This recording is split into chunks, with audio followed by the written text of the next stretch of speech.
দর্শক, দেশের রাজনৈতিক পরিস্থিতিতে কার্যত কোনো সুখবর নেই এবং অবস্থা প্রতিনিয়তই খুব নাজুক একটা দিকে যাচ্ছে। বিএনপির পক্ষ থেকে একটা হার্ডলাইন অবস্থান নেওয়া হচ্ছে এবং সরকারকে বিএনপি কোনো রকমভাবেই আর কোনো ছাড় দেবে না, কারণ নির্বাচনী রোডম্যাপ এবং নির্বাচন ইস্যুতে বিএনপি একটা অবস্থান নিয়ে ফেলেছে এবং সেই অবস্থানটি হচ্ছে যে ডিসেম্বরের মধ্যে নির্বাচন হতে হবে এবং খুব স্পেসিফিকভাবে বললে যে ইউনূস সাহেবকে তারা আর 1 মাস সময় দেবেন নির্বাচনী রোডম্যাপ ঘোষণার জন্য। অর্থাৎ সেই হিসেবে ডক্টর ইউনূসের হাতে আছে মূলত আর 1 মাস এবং সেটি হচ্ছে এই জুন মাসটি, মানে আগামী মাসটি।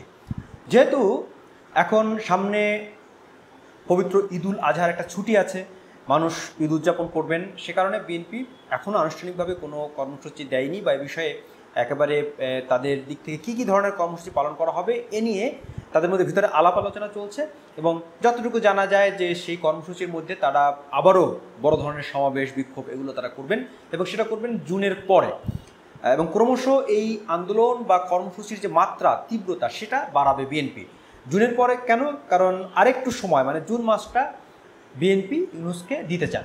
ডক্টর ইউনূস জাপান সফরে গিয়েছিলেন এবং সেখান থেকে তিনি ফিরেছেন এবং তিনি এখন কি পদক্ষেপ নেন সেদিকে কিন্তু সবার চোখ থাকবে।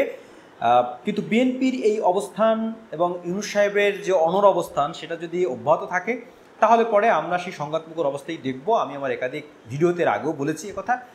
কিন্তু যদি সব মিলিয়ে দেখা যায় তাহলে ইউনূস সাহেবের হাতে আসলে 1 মাসের বেশি সময় নেই, মানে 30 দিনের বেশি সময় নেই একটা সিদ্ধান্ত নেওয়ার ক্ষেত্রে। এখন তিনি কী সিদ্ধান্ত নেন? তিনি কি সেই আগের মতোই কঠোর অবস্থানে ধরে থাকবেন নাকি আলাপ আলোচনার মাধ্যমে একটা রোডম্যাপের দিকে যাবেন, সেটা নির্ভর করছে তার উপরে। এবং অনেকে বলছেন যে তিনি পদত্যাগের বিষয়টিও এখন উড়িয়ে দিচ্ছেন না, পদত্যাগ করতে পারেন, সেক্ষেত্রেও একটা নতুন রাজনৈতিক সংকট কিন্তু আমরা দেখতে পারি। যদিও বিএনপির পক্ষ থেকে বলা হয়েছে যে তিনি চাইলে পদত্যাগ করতে পারেন, রাষ্ট্র তার প্রয়োজনে তার মতো করে আবার এই প্রধান উপদেষ্টা সহ বিভিন্ন পদে যারা আছেন সেটা নির্ধারণ করে নেবেন। বিএনপির ভিতরেও এক ধরনের হয়তো প্রস্তুতি আছে এই বিষয়ে। মানে ইউনূস সাহেবের প্রতি বিএনপির আস্থা অনেকটাই কমে গেছে, আগের মতো আর তারা ভরসা করতে পারছেন না। নানান রকমের কথাবার্তা, পাল্টাপাল্টি বক্তব্য এগুলো কিন্তু পরিস্থিতিকে ঘোলাটে করছে। এখন এই 1 মাস খুবই ক্রুশিয়াল এবং খুবই চোখ থাকবে সবার। বাংলাদেশের রাজনৈতিক পরিস্থিতি কোন দিকে যাবে তা কিন্তু নির্ধারিত হবে এই 1 মাসে। বিশেষ করে এই ঈদের পরেই আমরা দেখব যে আসলে ইতিবাচক দিকে যায় নাকি নেতিবাচক দিকে যায়। এখন ডক্টর ইউনূস বিএনপির সঙ্গে আলাপ আলোচনার মাধ্যমে আরও একটু সময় নিয়ে নিতে পারেন কিনা সেটাও দেখার বিষয়। তিনি সে আলাপ আলোচনার পথে যাবেন কিনা সেটাও আমাদের লক্ষ্য থাকবে।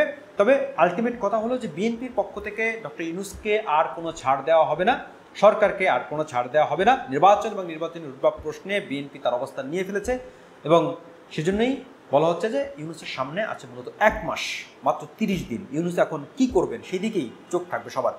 দর্শক, আজ এ পর্যন্তই, দেখা হবে পরবর্তী কোনো ভিডিওতে। আমার এই ভিডিওটি বা চ্যানেলটি ভালো লাগলে অবশ্যই সাবস্ক্রাইব করবেন, লাইক, কমেন্ট, শেয়ার করবেন। সবাইকে ধন্যবাদ।